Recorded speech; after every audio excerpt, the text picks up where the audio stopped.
Eng qalin qismi 123 chiqdi. Mana bitta mana. Mana bugun число 23-dekabr. Belimning qismi nechi 92 mi? Eng qalin qismi 123 chiqdi. Mana bitta mana bu. Sizlar tushunishingiz uchun mana. To'g'ri, 2020-yil men oshqozon operatsiyasini qilib ozganman. 120 kilodan. Mana bundan oldingi rasmim o'sha.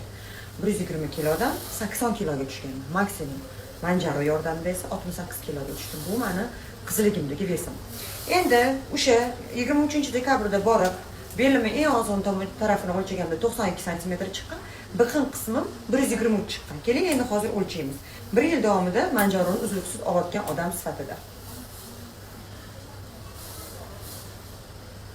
Kim haqida olib tashlaganimizda 75 sm, u yoq bu yoq 20 sm. Endi biqin qismiga kelamiz. Mana bitta o'sha biqinim 123 chiqqan joyim ko'rsatam.